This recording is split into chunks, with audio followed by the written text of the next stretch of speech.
Monsieur Gérard Recht, vous êtes élu chargé du sport. Faites-nous un bilan en raison de la soirée des trophées qui vient juste de se dérouler. Et donc, comme je le disais tout à l'heure, au niveau de la soirée des trophées, nous avons eu une année 2023 vraiment très riche, très belle, avec entre autres la fin de tout ce qui était crise sanitaire. Et on retrouve aujourd'hui des clubs sablais qui se retrouvent, nos 75 clubs sablais qui se retrouvent au niveau d'avant-crise, c'est-à-dire on retrouve nos 13 000 licenciés au niveau des Sables d'Olonne. Donc ça c'est quelque chose vraiment qui est important et qui pour nous voilà, montre la vivacité de nos clubs. On remarque également qu'au niveau des Sables d'Olonne, l'offre sportive est complète, que vous soyez un enfant, un jeune, que vous soyez un adulte, que vous soyez un senior, que vous vouliez faire du sport santé ou que vous ayez des problèmes de santé, donc pour faire du handisport, que vous vouliez faire du loisir ou de la compétition, eh bien vous avez des clubs qui vous offrent tout ça sur les sports. On a une grande diversité et en plus on a des sports de qualité, des clubs de qualité sur le territoire et ça pour nous c'est une grande fierté aussi. On se retrouve également avec cette année, pour faire le bilan, avec des événements majeurs comme la Vendeva, comme l'Ironman. On a eu le semi-marathon des Olonnes et puis dernièrement, vous avez vu les championnats du monde de stand-up paddle qui ont été vraiment de grandes réussites avec une affluence record, ce qu'on cherchait un peu avec des manifestations d'avant et d'après-saison et ça colle vraiment à ce que l'on veut au niveau de l'image des Sables d'Olonne. Pour finir, l'année 2023 est une année vraiment très riche pour nous puisque toutes les études qui sont réalisées, je pense par exemple à l'Arena qui a été réalisée en 2010, les premières études ont été réalisées en 2017, eh bien l'Arena qui va représenter 1 hectare, 10 000 m² de sport au niveau des Sables d'Olonne et au niveau du monde sportif est en train de sortir de terre aujourd'hui. On a également le gymnase du centre qui sort de terre, il a été déconstruit cet été et va reprendre, donc on va commencer à le construire à partir du premier trimestre 2024.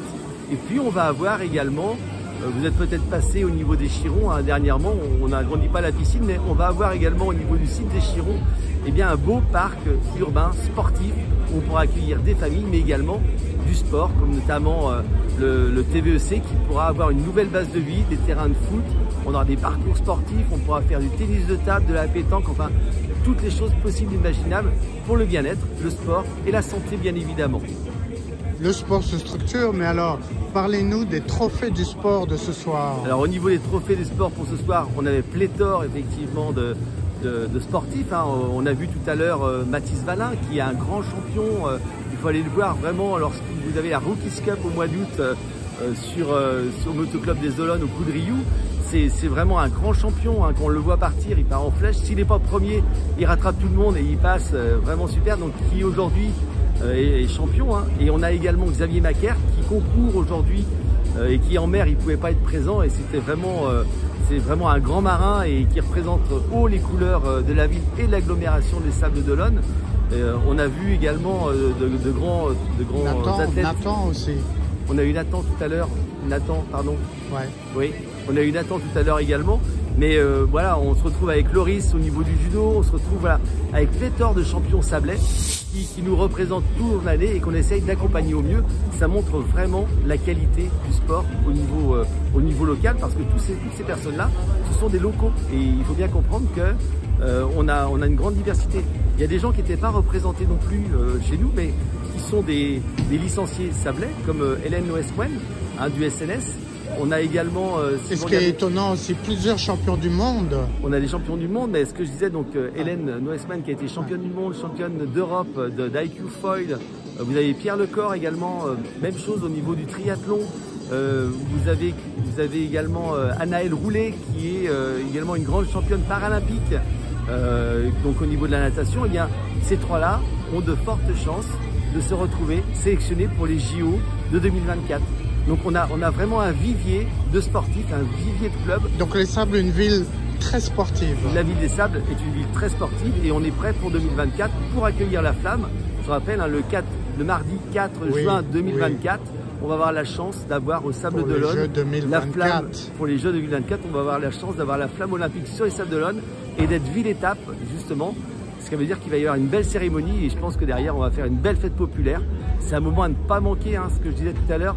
Les derniers JO sur Paris, c'était en 1924, il y a un siècle. Et je crois que voilà, ce sera vraiment le moment d'y être et la place Et est-ce qu'un jour les Sables d'Olonne sera candidate aux Jeux? Alors accueillir des Jeux, vous le savez, ça demande des moyens colossaux que non, nous n'avons pas au niveau des Sables d'Olonne. Il faut rester à notre place. Mais je pense que déjà on est la capitale au niveau du nautisme, donc pour les grandes courses nautiques. Et ça, c'est une ambition vraiment, on est vraiment très fiers.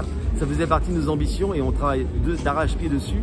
Et le départ du Vendée Globe le 10 novembre. Oui, départ du Vendée Globe. Et n'oubliez pas, l'année prochaine, c'est pour ça que ça va être une année faste en 2024. Ce sera le 10e anniversaire du Vendée Globe. Et là, c'est pareil, il va y avoir des festivités le 10 novembre. 13h02. 13h02, donc... Merci beaucoup.